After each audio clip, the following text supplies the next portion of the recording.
Assalamualaikum warahmatullahi wabarakatuh. Selamat pagi, siang, sore, dan malam dimanapun kalian berada. Sebelumnya perkenalkan, nama saya Apriliani Kartika Putri.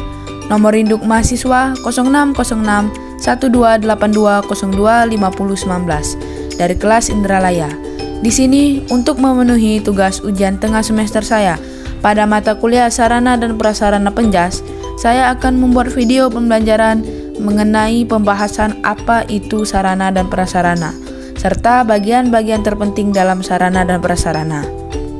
Sebelum kita memasuki materi yang akan kita bahas, di sini saya akan memperlihatkan pokok pembahasan terlebih dahulu, supaya teman-teman sekalian bisa mengetahui runtutan materi yang akan saya bawakan pada video kali ini. Nah, bisa teman-teman lihat pada layar kalian masing-masing, ada 6 pokok pembahasan inti yang akan saya sampaikan. Yang pertama itu ada hakikat sarana dan prasarana. Nah, pada hakikat sarana dan prasarana ini saya bagi kembali menjadi 3 pembahasan. Yang pertama itu ada hakikat sarana menurut para ahli, yang kedua hakikat prasarana menurut para ahli, dan yang ketiga hakikat sarana dan prasarana itu sendiri. Setelah membahas hakikat sarana dan prasarana, materi yang kedua itu kita akan membahas mengenai prinsip-prinsip sarana dan prasarana. Setelah prinsip-prinsip sarana dan prasarana, pembahasan yang ketiga kita akan membahas tentang fungsi sarana dan prasarana. Nah, jika ketiga materi sebelumnya kita telah membahas mengenai sarana dan prasarana itu sendiri, nah pada materi yang keempat kita akan membahas tentang hakikat sarana dan prasarana olahraga. Jadi pada materi keempat kita sudah mencakup mengenai ranah tentang olahraga. Nah, pada materi yang kelima itu peran sarana dan prasarana olahraga pada pembelajaran. Serta materi yang terakhir yaitu implementasi pemanfaatan sarana dan prasarana pada jenjang SD, SMP, dan SMA.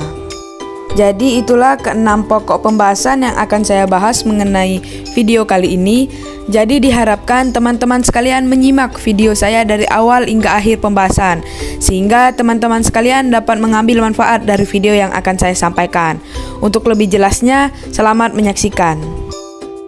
Sesuai dengan pokok pembahasan yang sudah saya bacakan sebelumnya, materi yang pertama yaitu mengenai hakikat sarana dan prasarana. Pada hakikat sarana dan prasarana ini, yang pertama kali akan kita bahas mengenai hakikat sarana menurut para ahli. Bisa kalian lihat di sini saya mencantumkan 3 pendapat ahli pada mengenai hakikat sarana ini.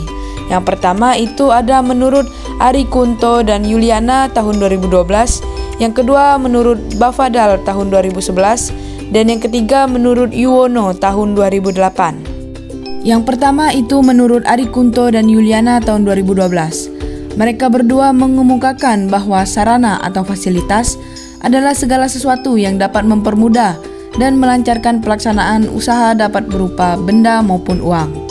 Yang kedua menurut Bafadal tahun 2011. Ia berpendapat bahwa sarana adalah sebuah perlengkapan yang terdiri dari berbagai peralatan yang dijadikan sebagai bahan atau perabot yang secara langsung dapat dipakai dalam berkreativitas atau berkegiatan. Dan yang terakhir atau yang ketiga yaitu menurut Yuwono tahun 2008. Ia berpendapat bahwa sarana adalah segala sesuatu yang dapat ataupun bisa digunakan sebagai peralatan atau alat untuk mencapai suatu tujuan atau maksud yang telah ditetapkan. Jadi itulah ketiga pengertian atau ketiga hakikat dari sarana menurut para ahli. Setelah kita membahas mengenai hakikat sarana menurut para ahli, di sini kita akan membahas mengenai hakikat prasarana menurut para ahli. Sama halnya dengan hakikat sarana, pada hakikat prasarana ini juga terdapat 3 pendapat. Yang pertama itu ada pendapat menurut KBBI. KBBI berpendapat bahwa prasarana adalah segala sesuatu yang merupakan penunjang utama terselenggaranya suatu proses, usaha, pembangunan, maupun proyek. Yang kedua itu menurut Jayadinata dalam Juliawan 2015 halaman 5 menyatakan bahwa prasarana merupakan suatu faktor potensial yang sangat penting dalam menentukan arah dan masa depan perkembangan suatu wilayah. Dan pendapat terakhir yaitu menurut Yuwono tahun 2008 Ia berpendapat bahwa prasarana adalah suatu perangkat yang dijadikan sebagai penunjang utama dalam usaha untuk mencapai suatu tujuan yang telah ditetapkan secara bersama. Jadi itulah ketiga hakikat prasarana menurut para ahli. Jadi dari dua materi pembahasan sebelumnya mengenai hakikat sarana dan hakikat prasarana, didapatkanlah hakikat sarana dan prasarana. Di sini ada tiga pendapat menurut para ahli. Yang pertama itu menurut Rohiyat tahun 2012. Sarana dan prasarana adalah keseluruhan proses perencanaan, pengadaan, pendayagunaan, dan pengawasan sarana dan prasarana yang digunakan demi mencapai tujuan secara efektif dan jelas. Yang kedua itu menurut Bafadal tahun 2014. Sarana dan prasarana adalah proses kerjasama, pendayagunaan, semua perlengkapan yang ada secara efektif dan efisien. Dan pendapat yang terakhir yaitu pendapat menurut Mustari tahun 2014. Sarana dan prasarana sebagai kegiatan untuk menata dan menganalisis kebutuhan serta menginventarisasi dan pengadaan terhadap barang-barang bergerak ataupun tidak bergerak. Jadi itulah pendapat beberapa ahli mengenai hakikat sarana dan prasarana itu sendiri. Jadi secara sederhananya, hakikat dari sarana adalah suatu peralatan yang dapat dipindah-pindahkan, sedangkan prasarana adalah suatu perangkat penunjang utama atau alat yang tidak dapat dipindah-pindahkan. Contohnya seperti gedung dan lain sebagainya. Sarana dan prasarana tidak bisa dipisahkan karena keduanya memiliki fungsi dan tujuannya masing-masing. Setelah sebelumnya kita telah membahas mengenai hakikat sarana dan prasarana, baik hakikat sarana maupun hakikat prasarana. Materi yang kedua yaitu mengenai prinsip-prinsip sarana dan prasarana. Nah, pada prinsip-prinsip sarana dan prasarana ini, agar sarana dan prasarana dapat terjaga dengan baik, ada beberapa prinsip yang harus diperhatikan dalam mengelola sarana dan prasarana. Prinsip-prinsip yang dimaksud adalah sebagai berikut. Yang pertama itu ada prinsip administrasi. Prinsip administrasi adalah kelengkapan dan instruksi yang harus dijalankan sesuai peraturan pemerintah. Nah, yang kedua itu prinsip efisiensi. Prinsip efisiensi adalah fasilitas organisasi harus digunakan sebaik mungkin. Prinsip yang ketiga yaitu prinsip kejelasan tanggung jawab. Prinsip tersebut yaitu adanya pihak yang bertanggung jawab atas sarana dan prasarana yang ada di sebuah organisasi tersebut. Prinsip keempat yaitu prinsip pencapaian tujuan. Prinsip pencapaian tujuan yaitu sarana dan prasarana digunakan untuk mencapai tujuan organisasi. Dan prinsip yang terakhir, prinsip yang kelima yaitu prinsip kokehasifan, yaitu dengan memanfaatkan sarana dan prasarana diharapkan proses kerja dilakukan dengan kompak. Jadi itulah kelima prinsip-prinsip sarana dan prasarana. Yang pertama itu ada prinsip administrasi, yang kedua prinsip efisiensi, yang ketiga prinsip kejelasan tanggung jawab, yang keempat prinsip pencapaian tujuan, dan yang kelima prinsip kokehasian. Nah, kelima prinsip tersebut harus saling berkaitan dan tidak bisa dipisahkan supaya sarana dan prasarana dapat terjaga dengan baik. Materi yang ketiga yaitu mengenai fungsi-fungsi sarana dan prasarana. Fungsi dari sarana dan prasarana dapat berbeda sesuai dengan ruang lingkup dan juga penggunaannya. Misalkan saja, sarana dan prasarana pendidikan berbeda dengan transportasi, wisata, dan sebagainya. Tetapi mempunyai suatu tujuan yang sama, yaitu tujuan untuk mencapai hasil yang diharapkan sesuai dengan rencana. Berikut ada fungsi utama sarana dan prasarana. Nah, ada 6 fungsi. Fungsi tersebut yaitu sebagai berikut. Yang pertama itu dapat mempercepat proses pelaksanaan pekerjaan, sehingga mampu menghemat waktu serta meningkatkan produktivitas baik barang maupun jasa. Fungsi yang kedua yaitu untuk hasil kerja lebih berkualitas serta terjamin. Yang ketiga, dapat lebih sederhana atau memudahkan dalam gerak para pengguna atau pelaku. Fungsi yang keempat, membuat ketetapan susunan stabilitas pekerja lebih terjamin. Fungsi yang kelima, dapat menimbulkan rasa kenyamanan bagi orang-orang yang berkepentingan. Dan fungsi yang keenam atau fungsi yang terakhir yaitu menimbulkan rasa puas pada orang-orang yang berkepentingan yang mempergunakannya. Jadi itulah keenam fungsi-fungsi dari sarana dan prasarana. Setelah sebelumnya kita telah membahas sarana dan prasarana secara umum, materi selanjutnya di sini kita akan membahas mengenai sarana dan prasarana yang memasuki pada ranah olahraga. Materi yang selanjutnya akan kita bahas yaitu mengenai hakikat sarana dan prasarana olahraga.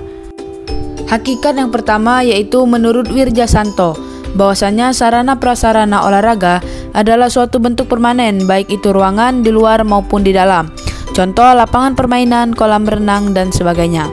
Hakikat yang kedua bahwasanya sarana prasarana olahraga adalah semua sarana prasarana olahraga yang meliputi semua lapangan dan bangunan olahraga beserta pelengkapannya untuk melaksanakan program kegiatan olahraga. Hakikat tersebut dikemukakan pada saat seminar prasarana olahraga untuk sekolah dan hubungan dengan lingkungan. Itulah kedua hakikat sarana dan prasarana olahraga. Setelah kita mengetahui dari hakikat sarana dan prasarana olahraga, selanjutnya di sini terdapat peranan sarana dan prasarana olahraga dalam pembelajaran. Pada hakikatnya, sarana dan prasarana olahraga sangat penting pada saat proses pembelajaran. Jelas bahwa dalam kegiatan pendidikan membutuhkan sarana dan prasarana yang cukup dalam penggunaannya dengan kegiatan pembelajaran pendidikan jasmani dan kesehatan sangat penting. Dalam kegiatan belajar mengajar, pendidikan jasmani dan kesehatan, maka sarana dan prasarana tidak dapat diabaikan. Sebab setiap materi pelajaran, baik itu secara teori, tetap menggunakan peralatan yang harus dapat diperagakan, baik dalam bentuk peralatan visual maupun audio, dan peralatan dalam bentuk gambar atau foto. Selain itu, pendidikan jasmani dan kesehatan juga dapat dikembangkan dalam pendidikan yang formal dan non-formal, sehingga pemanfaatan sarana dan prasarana dalam bentuk media pendidikan sangat ideal dan penting. Dalam pendidikan formal, pada jenjang sekolah dasar masih diarahkan untuk memberikan pemahaman kepada peserta didik tentang pentingnya pendidikan jasmani dan kesehatan. Dalam hal ini, kemampuan fisik ataupun kebugaran jasmani secara keseluruhan, sehingga diharapkan interaksi yang terjadi antara pendidik dan peserta didik akan terkait dengan penerapan yang didukung oleh sarana dan prasarana yang memadai. Itulah peranan sarana dan prasarana olahraga pada pembelajaran.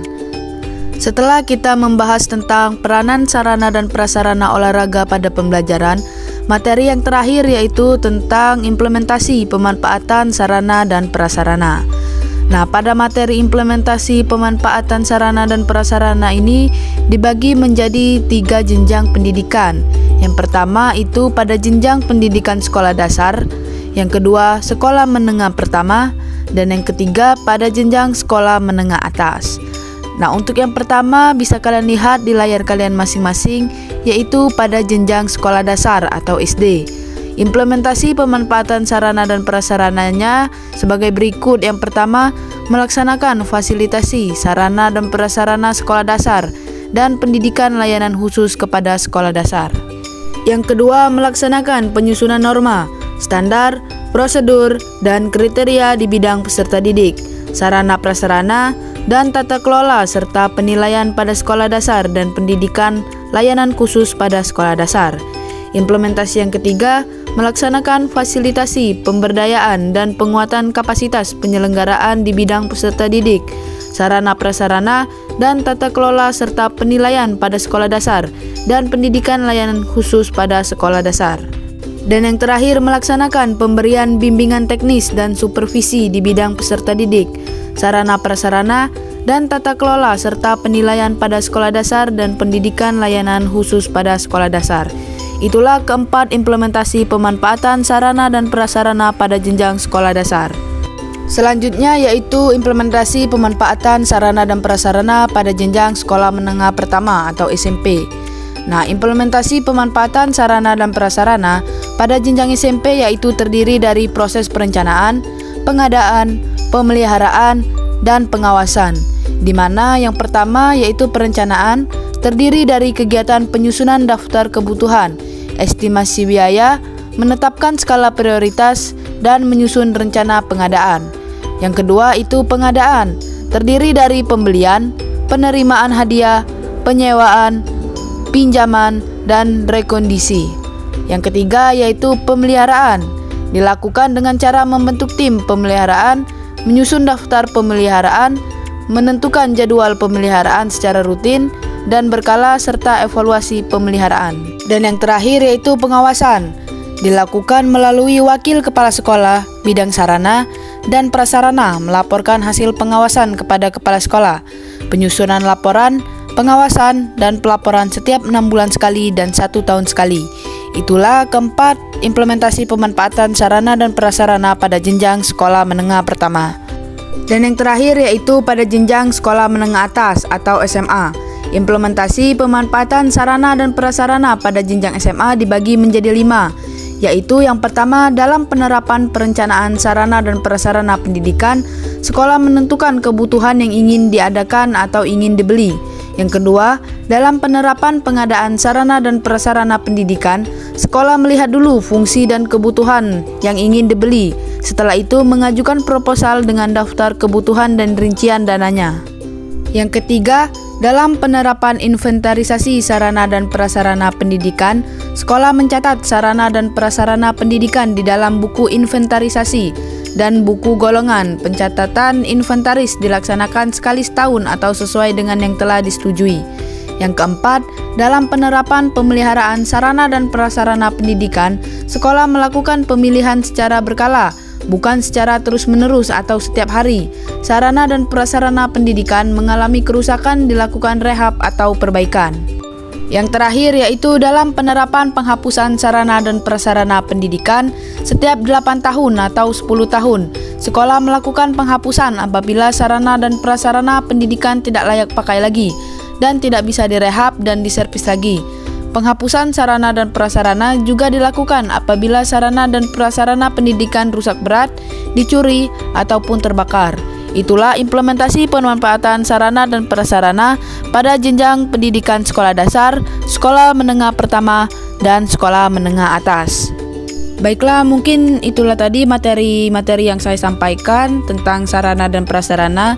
Kesimpulan dari video pembelajaran saya pada kali ini yaitu sarana dan prasarana ialah suatu benda baik yang bergerak ataupun tidak bergerak yang digunakan untuk meraih tujuan pendidikan.